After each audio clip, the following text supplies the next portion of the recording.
Steph, if you're ready to go, you could take it away.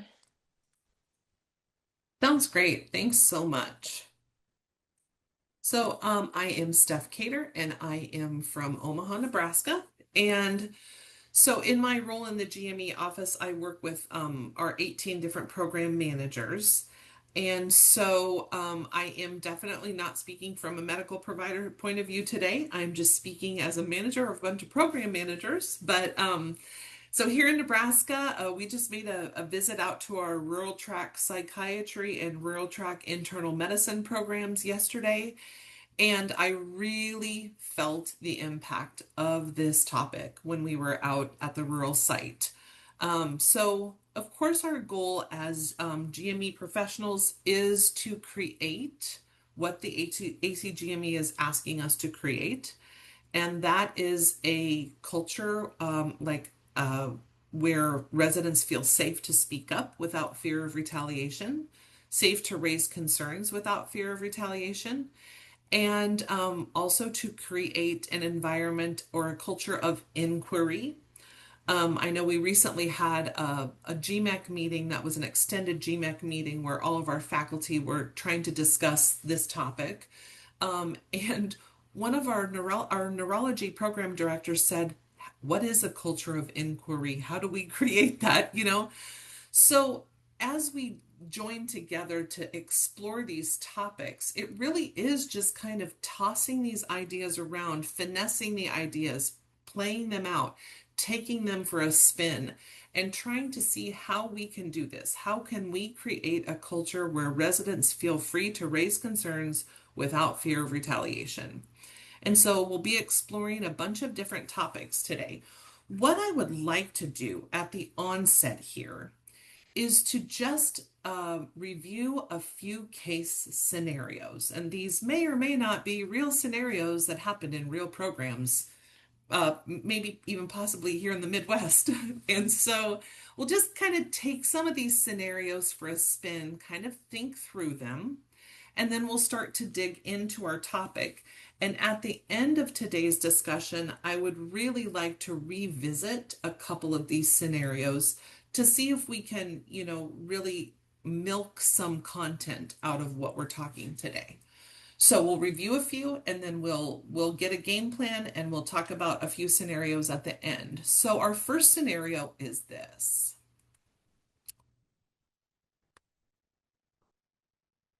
Oh, I should mention too, I was telling Mario and Leslie before we started today that I attended the ACGME annual conference in San Diego, and the keynote speaker was Amy Edmondson, who wrote the book Teaming. And I am going to be drawing largely from her teachings today.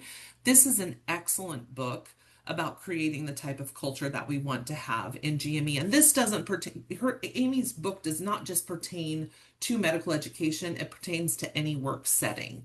But I really encourage you to get that book.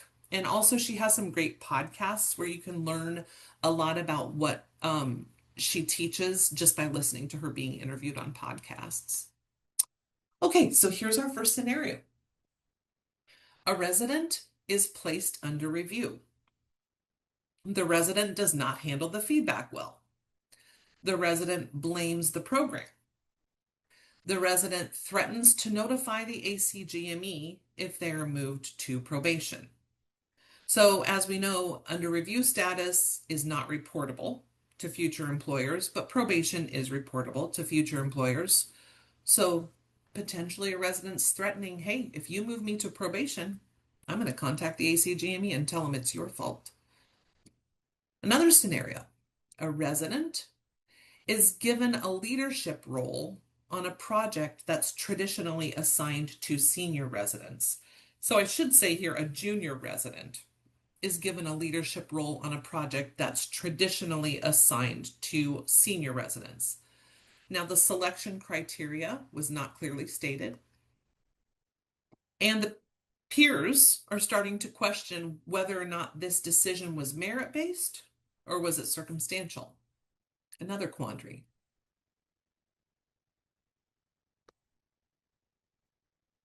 Next, this may or may not have happened somewhere in the Midwest. The spouse of a faculty member matches into the residency. Current residents are discussing amongst themselves, and it's unclear whether the process was ethical or involved preferential consideration. Next, a core faculty member is overheard talking poorly about a struggling learner. The resident who overheard tells their classmates, and their classmates warn that resident to stay quiet.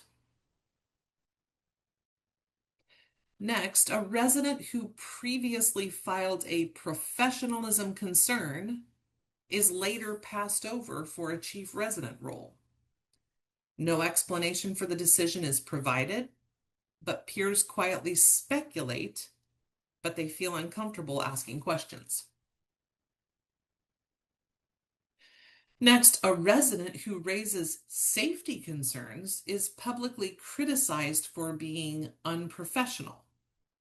Now, that feedback occurs in front of staff and peers, and as a result, other residents become cautious about voicing any safety concerns. So Amy Edmondson describes working environments in this way. She says that in most cases, things can be volatile, uncertain, complex, and ambiguous.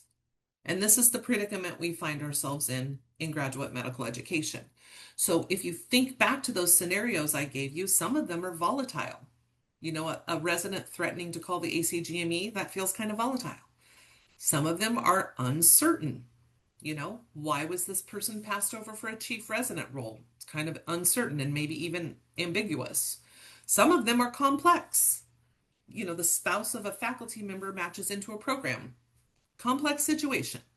So these are the situations we find ourselves in graduate medical education. And so where we are is that even though things are volatile, uncertain, complex, and ambiguous, we are still trying to create a safe environment for residents where they feel empowered to speak up if they have concerns. So how do we create that culture? So what we find in these situations is that these residents and fellows are in high stakes situations, and we find ourselves in hierarchical settings. And this is the situation we find ourselves in. I'd like to take a couple minutes to see if anyone would be willing to speak up and kind of define what some of those high stakes are for residents and fellows. And quite honestly, you can just go ahead and speak up if you feel comfortable. Tell us about the high stakes.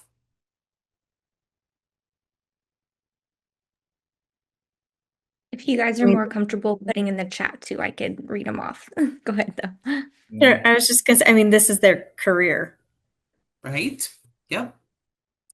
Clark, did you have something? Yeah, I was going to say pretty much the same thing. The fact that as faculty, we have a lot of power over them and their future. And so I think a lot of residents are fearful of being dismissed from the program. And so that keeps them from speaking up a lot of times too. Anyone else? High stakes. And also, if you want to speak to hierarchy, anyone else who wants to speak to that too?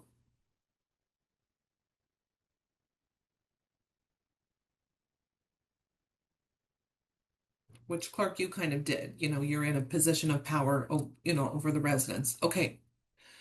So as we think about the milieu of graduate medical education, we have a bunch of different routes that our residents could take. Some of them enter the program, they graduate, and they take a faculty position within the program. So they join as junior faculty, and that resident within a couple years could become one of your core faculty members. Within a couple more years, they could become your APD. Within a couple more years, they could become your PD. So some stay with us. And I mean, of course, that's our desired outcome, that we would raise people who would join the program and stick with us and help serve our population. Others, depending upon your setting, may graduate and they may be seeking a fellowship position. So that's another route that they may be taking. Others may be leaving the institution. So in any of those scenarios, that trainee has in mind what they're trying to get out of the program.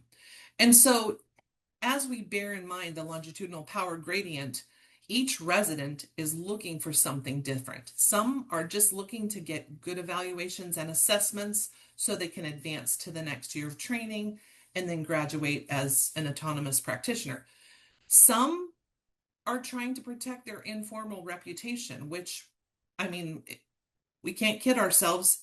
Every resident has an informal reputation within the program, you know, and that informal reputation may be that they struggle with medical knowledge. That informal reputation may be that they have professionalism issues and they can't ever complete their work hour reporting. So some of that is just trying to protect your informal reputation. Some of them are looking for letters of recommendation, possibly for fellowship. You know, that's on their mind. That's something that causes them to stay quiet. Some are gunning for a fellowship position, and then some are just looking for future employment. So if you're, let's say you're just planning to complete residency and then enter autonomous practice, you're just hoping that you don't have a probation mark or some poor mark on your future record. So all these are things that are, you know, rolling and rumbling around in their minds. So this is the type of thing that the high stakes and the hierarchy really is what contributes to residents feeling like they can't speak up. And there's so many factors at play. So what we want to figure out is, how do we create this culture? So the consequences of residents staying quiet, the obvious consequences are patient safety. That's the first one. The obvious consequence of someone speaking up about, you know, questioning and attending on a diagnosis, bringing any type of patient safety issues to the forefront. Patient safety is one of the biggest risks or the biggest consequences of people staying quiet. And then sadly, just plain old generalized injustice, you know, that is a consequence of people not feeling comfortable to speak up. But there are actually deeper consequences. And as a non-medical provider, I'm just speaking generally about these, but the deeper consequences could just be unchecked diagnostic and cognitive errors. If people don't feel comfortable raising questions, their clinical judgment is not really allowed to develop. There can be interprofessional breakdown amongst the medical team, the ancillary providers, and then this sad, deeper consequence that I'm calling the normalization of deviance, which is kind of unfortunate. But an example of this is, you know, you can have a program where your chair of the department used to be the PD, and the PD used to be the APD, and the APD used to be a core faculty member, and all of them graduated from that program. So, you know, this culture of don't speak up, don't question, keep your nose to the grindstone, just follow the, you know, follow the rules and stay in line. That could be a long-standing culture, you know, and it's been going on for years, and we just know that we just have to stay quiet because that's just how the program works, you know. So that's a very, very unfortunate consequence. But, you know, when we really think about it, the consequences do go really deep. And some of them we can figure out what they are. Some of them we may never know how deep the consequences go. So as I said, our goal is to figure out, how do we shift this culture? How do we shift this to be a situation where people feel free to raise concerns, whether, you know, no matter what they pertain to. If their concerns, you know, pertain to patient safety or medical knowledge or professionalism, any of that, people feel comfortable raising concerns and voicing their concerns. And so in order to flip the script, we're going to look at 3 different things that really help with shifting the culture and flipping the script. So the first one is going to be how we frame the work that we do. And framing the work is almost like vision casting, where you're constantly broadcasting. Here is who we are. Here's the kind of program we are. Here's how we operate. And this is actually just honestly, of course it can be written in a policy, but this is something that has to be constantly broadcast to the residents. You are safe to speak up here. And so as we're framing the work, this is something that can be done in every setting of medical education. but we can use phrases that constantly remind people that they are safe to speak up. So just some basic examples of phrases that we can use is just, when people have questions, to just reassure them, yeah, this is a complex case. None of us have the full picture. We need everyone's input. And then to ask for the response. What am I missing? Am I missing anything? Our DIO in our GME office here at Creighton is a child psychiatrist. And so she was a PD of the Child Psych Fellowship and then a PD of the psychiatry residency. And so she is very skilled. She should be the one making this presentation, but she's very skilled with this set of questions. And as we're talking about these questions today, or these phrases that we're talking about using, some of you may be very skilled at already using these. Some of you may not. So we're going to try to be finding terminology and verbiage that feels comfortable to you that you could actually use in a setting with residents. So one of Dr. Ranga's favorite phrases that she uses at the end of every meeting, whether it's an informal discussion, a formal team meeting, a resident town hall, she spends quite a bit of time with awkward silence just using the phrase, what am I missing? Am I missing anything? So what we're seeking to do is frame the work that we do by broadcasting that this is a culture where you are safe to speak up if you have concerns. The next thing we can do is admit our own fallibility. And this one requires a little more courage. If it's something that you already do, I'm hoping that you'll be able to share with the group today how you do this. If this is not something that you already do, it may require some thought and some workshopping of phrases and examples in your own mind that you can feel empowered to share. So phrases like, hey, I may be wrong about this. What do you see? And admitting, I've actually missed things like this before. So let's look at this together. Let's think about this together. And in the realm of admitting fallibility, one of the things that takes the most courage is to have the courage to give examples of your own past errors. So in this realm, I want to tell you a story about a neonatologist that we had at Creighton. And this neonatologist, in this period of time, I was working in the undergraduate school of medical education, and this neonatologist was teaching M1s and M2s primarily in lecture. And so I was working for the simulation lab. So I brought like an infant simulator, like a high fidelity simulator over to the lecture for the faculty member to teach a lesson about, I think it was cardiac catheterization. And here we are on a topic I don't even know what I'm talking about. So I'm just talking as a layperson. But anyway, he was teaching the medical students about this.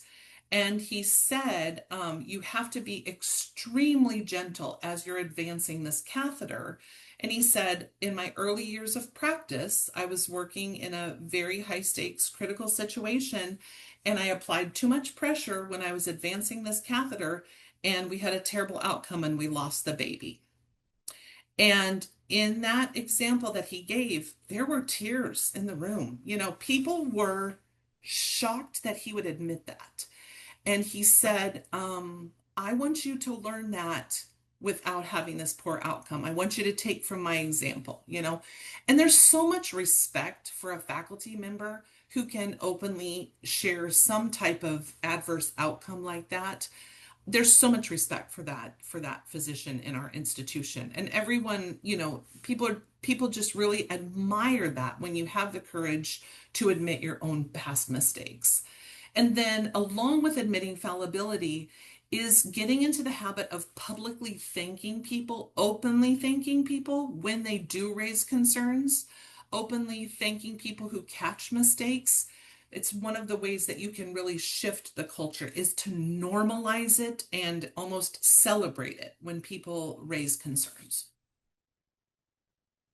I'd like to take a minute to practice this, and for you each to take a minute to just think about Is there a phrase that I use that I could share with the group today? Is there a phrase that I use to admit my own fallibility? And if anyone has the courage to maybe share a type of an example that you have shared with residents about your own humanity and your own fallibility.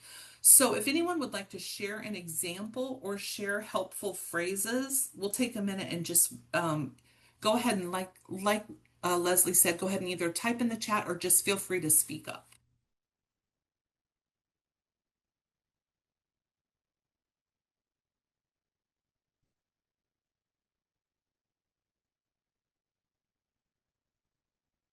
And this is something, honestly, that as a program manager, program administrator, program coordinator, this is definitely something that you can feel free to do as well.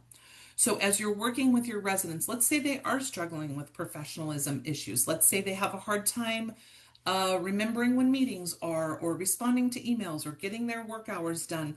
This is also an opportunity where you can share your own past mistakes or experiences with them. Does anyone have, I'll just give a couple more minutes for anyone to share an example. Yeah, I'll give an example. In our program, we've had several residents over the past couple of years who have been placed on remediation plans. And I've shared with them both privately and also to the residency as a whole in a public manner that I was on remediation in residency and in fellowship. Um, and I like to think that that helps normalize that process because a lot of physicians go through remediation processes during their training, probably close to 50%. But it's not something that we like to admit publicly. So that's something that I do. Something that I'd like to work on, especially after seeing this presentation is admitting mistakes in real time, right? Um, I think there's a subconscious feeling that if we do that as faculty, that our informal reputation is going to be damaged, right, among the residents. Right. But that's something that maybe I can work on a little bit better myself. Thank you so much for that. That's amazing. We had in our psychiatry program, we had a resident who failed step one. And so he started a support group for people who fail step one. And, sometimes just admitting your own challenges, I mean, it takes a long time and it's a hard process to become a doctor. And if we can't support the people who are coming behind us, and if we can't give them the gift of sharing suffering with them, um, I think we are doing them a disservice. So that is amazing. And yeah, having the courage to share something like that, I think is probably so helpful to trainees. Okay.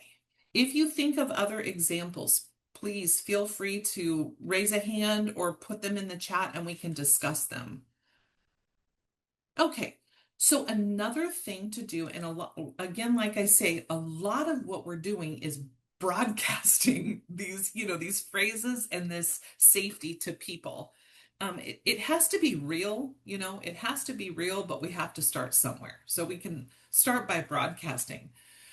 So welcoming feedback. I'm so glad you brought that up. That's such a good catch. Let's take a closer look. That's a great question. Let's look through this together. The problem is when you're welcoming feedback, like in a setting where you're just trying to get through rounds and see all your patients and get your notes written, sometimes you don't really have time to say, that's a great question. Let's talk through this. Let's look at this deeper, together. But that still is our goal. So as we're welcoming feedback, one other thing I want to talk about is not just the words that we use, but also our body language as we are, trying to tell people, hey, it's safe to not know, it's safe to ask. Really try to think for a minute, how do I respond when I'm annoyed? So you're in a time crunch, you're trying to get through rounds, you're trying to write your notes, you have a full clinic in the afternoon, someone wants to bring up a question about a diagnosis or medication that you're going to prescribe. How do I respond when I'm annoyed? So for me, my kids always bring to my attention, they'll just say to me, "What's wrong, Mom?" And I'll say, "Nothing's wrong."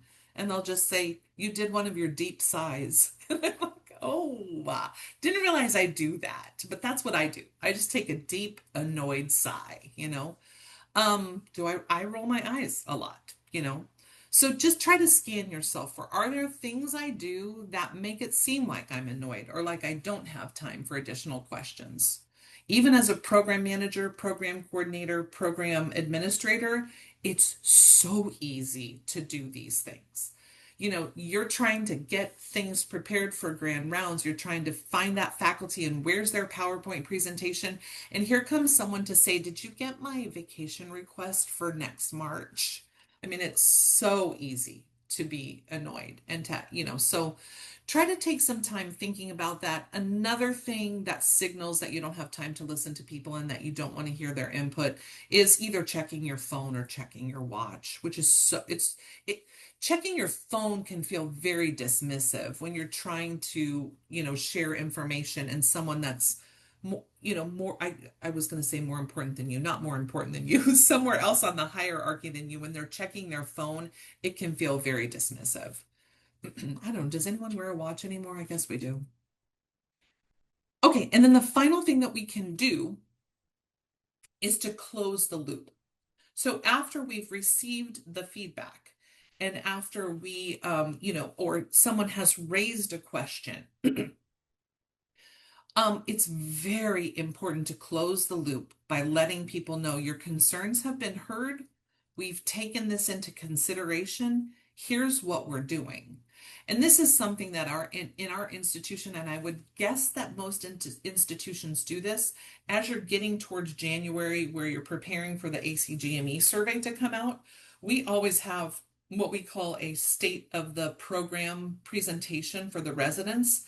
And we take time at that state of the program to tell them all of our action plans that we have going on for the program and to tell them, here's where we are with the action plans. So an example of that would be to say, "Hey, we've heard from you that your geriatric psychiatry rotation is really light and that your attending shows up and is at the hospital and is gone within 2 hours every day, and you don't know what to do with yourself on that rotation. We've heard that concern and we've taken it into consideration. And we're so thankful that you brought that up to us, because had you not told us, we would not have known that you don't only have 2 hours of work to do that day. So what we've done is we've made arrangements for you to spend the afternoon in the ECT clinic, you know, doing ECTs or doing TMS work or something like that." So really letting people know, I've heard your concerns. I'm so thankful that you shared them. I would not have known if you had not told me, and here's what I have done as a result. So just really celebrating people raising concerns. Now, the fear of doing this. What is the fear of doing this? Why don't we just ask, what's the fear of creating this wide open culture where people are welcomed and celebrated for raising concerns? What's the fear?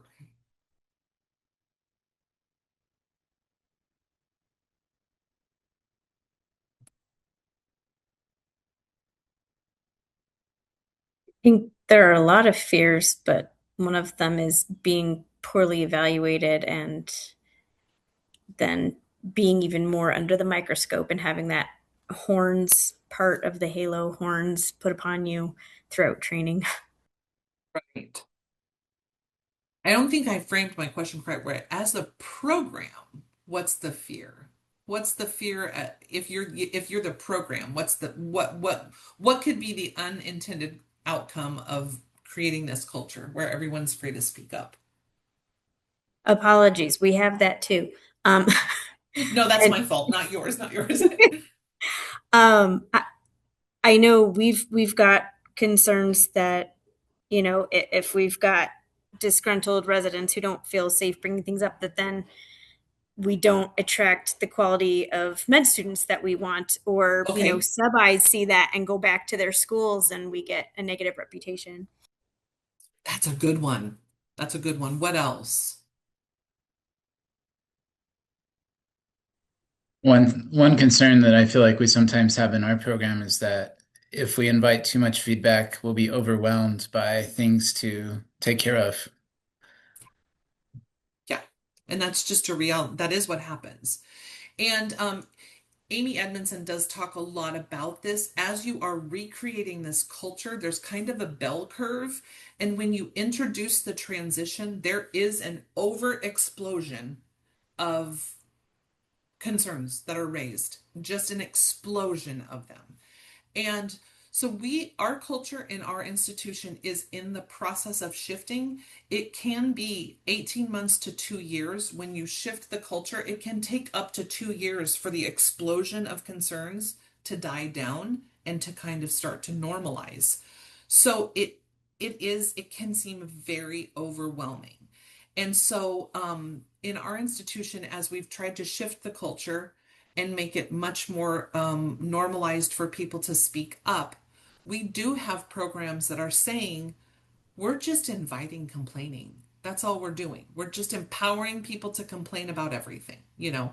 And then it does seem overwhelming. It's like, how are we going to fix all of these problems that have been brought to our attention? So it does take a lot of courage, and it is a long process to shift a culture.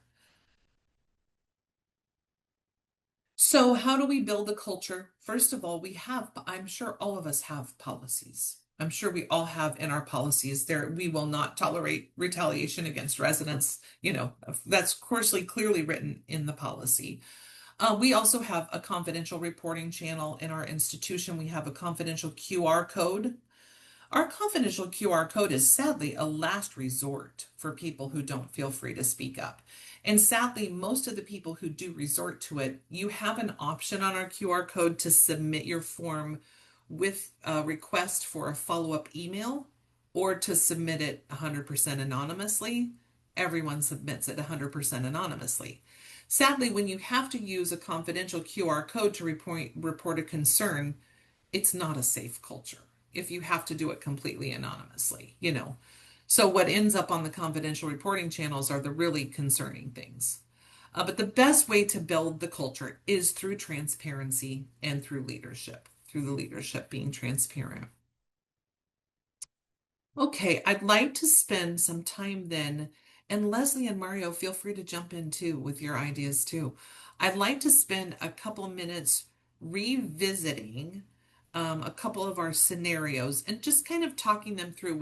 There's the different aspects that we've talked about: framing the work, admitting our own fallibility, welcoming feedback, and then closing the loop. We don't have to really focus on any one of those points, but let's just talk together through a few of these scenarios and see what we can kind of mine, if there's any gold we can mine them for.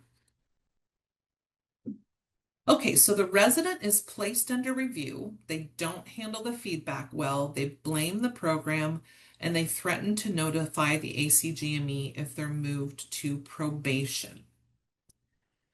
So what are some elements or ways that we could support a culture where people feel safe raising concerns without fear of retaliation? What could we consider with this scenario?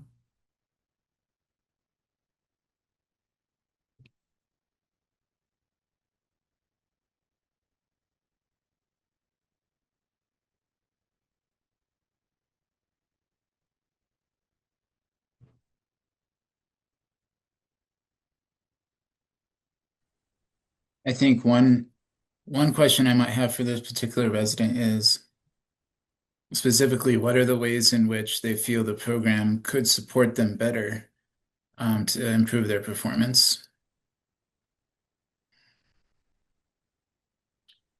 That's perfect.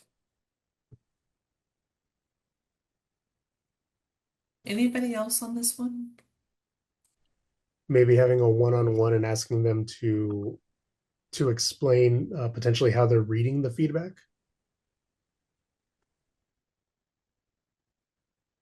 You said how they're reading the feedback? Yes. So how Okay. they're perceiving it, and just what's, because I think that's one of the things like that kind of gets lost in communication is we have interpretation of what the feedback might mean, could be different, from what my supervisor might think or say. I think that's so true. People take different things away from conversations. Yes. Um, and I think another thing in this situation was to make sure that they understood the difference between under review and probation and the steps that they could take to resolve the situation. Here are the clear steps to follow to move off of your under review status and back into good status. I think ultimately, too, the one thing that comes to my mind is to just go ahead and accept the fact that they may call the ACGME if they get moved to probation status. And to just say, so what we always try to say to our residents is, if you feel that you have explored all of the channels that you have with us and you've raised your concerns to us and they have not been considered, you can feel empowered to contact the ACGME. You should not hesitate. So in that situation, I don't know, if you have explored every option, I think residents do need to feel safe that they can contact the ACGME if they need to.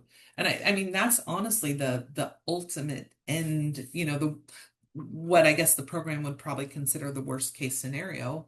But I do think we all should operate from a position of, hey, if the ACGME needs to pay us a visit, doors open. And so I think that's the best we can do. Okay, let's see. Somebody put something in the chat here.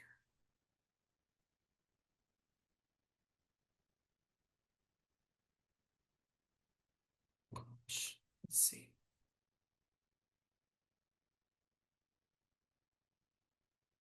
Oh, no, that's okay. No problem on that one. Okay, let's see here.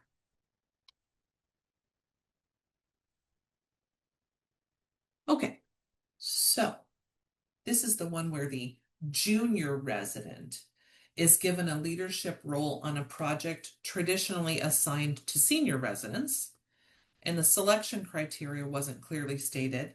So peers are wondering whether it was a merit-based decision or circumstantial. Let's talk through that one.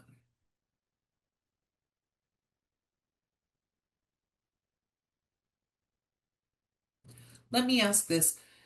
How would you, as a program or as a faculty, how would you advise a resident who found themselves in this scenario?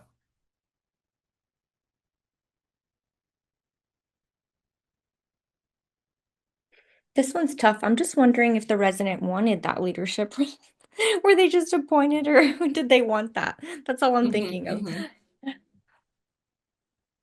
Yeah, I'm kind of thinking through a scenario where maybe we had a second year who got to present at a conference and we only had the budget to send like one person and not two, but just she could very clearly tell her peers if she was getting flack, like, hey, I submitted my application first. It was a strong proposal, and so they gave it to me. It was more of an early bird gets the worm kind of thing. Unless they themselves don't know why they got it either and why their candidacy was so strong. And then that's hard to justify. Right. Sometimes there's so many complex, ambiguous, nuanced details going on behind the scenes that when someone does raise a concern, it's like, oh my gosh, I don't even know how to answer this. I don't even know how to answer this. I think in a situation like this, like let's say, someone had a stronger case for getting a leadership role, or maybe there's confidential information that you cannot share for why none of the seniors had that leadership role. I think what we can always do if we don't know what to say in the moment is buy time by saying, you know what, thank you for bringing this to our attention. I don't know how this decision was made, but I am going to check into it, regardless of who you are. If you're the GME office, if you're the program administrator, coordinator, manager, if you're the PD, the APD, regardless of who you are, you can always buy time. But if you do ask to buy time for people to investigate something, just make sure to close the loop. And so in my role as a manager of 18 program managers, I spend a lot of time working with our senior HR generalist, practicing responses that I'm going to have to difficult conversations that I have to have about maybe performance issues or things like that. And so I think in regardless of what role you're in, like let's say you're the program coordinator and a resident comes to you about this. And maybe your feeling is, gosh, I don't know. Should I pass this to the PD? Should I try to field this question myself? You can always buy time and then go to your PD and say, what do you think? Should I answer this? Do you want me to direct them to you? And let's say your PD says, no, you can answer this. Why don't you go ahead and field this question? Practice what you're going to say together, and try to make sure that the answer you're giving does still invite people to ask complicated and complex and difficult questions. And in How are we doing on time? Oh, sorry.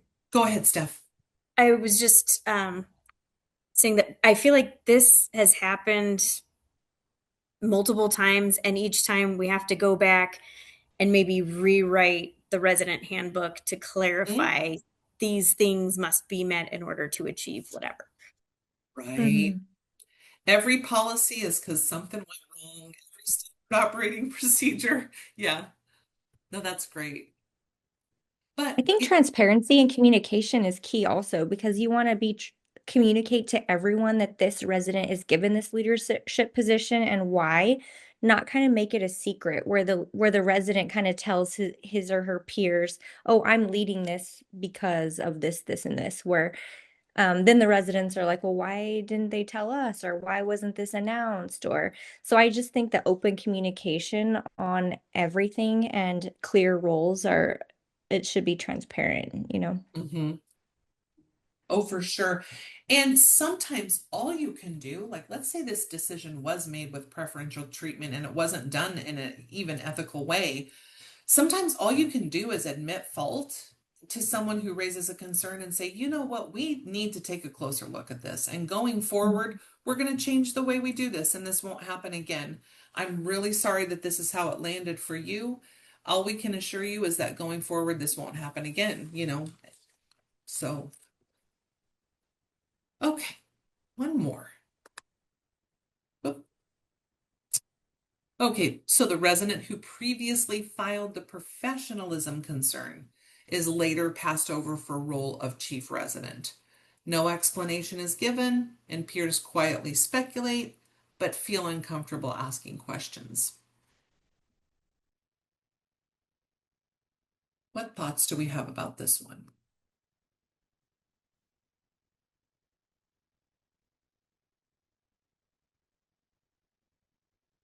This one's the nuance is a little bit different here because this one's really destructive. If you raise concerns, you'll be penalized.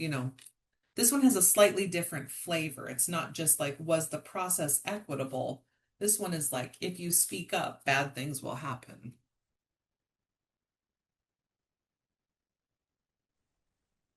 I feel like the resident who got passed over for the chief resident role should feel empowered to speak to whoever made that decision and get more details behind why that decision was made, because it's very possible, perhaps even likely, that it had nothing to do with him or her raising the professionalism concern. The tough part is, how do you reassure the other residents in the program that the decision wasn't based on that? Because you can't publicly share why the decision was made. So you kind of have to rely on the person who got passed over for the role to spread the word, so to speak, among the other residents that it had nothing to do with them raising their professionalism concern. So that's kind of tough. Yeah. And this one also, let's say that the resident did come to the PD and say, hey, I'm concerned because I filed that professionalism complaint, and now I think that's why I've been passed over for the chief resident role. What's going on there?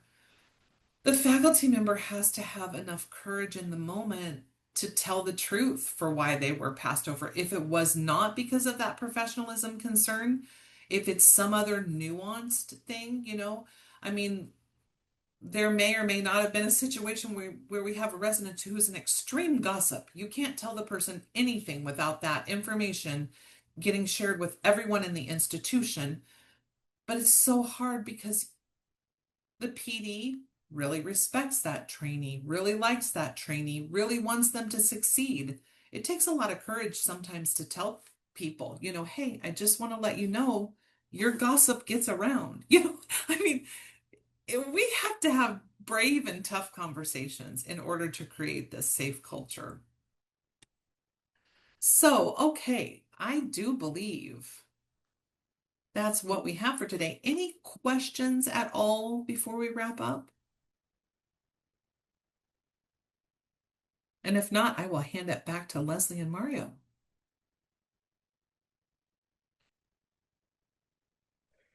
All right, thank you so much. This was really, really good. And again, we will have this recording available to you, and we can send it out if you request through email. And if you see in our chat is some more information, make sure to attend our next events, and have a great day.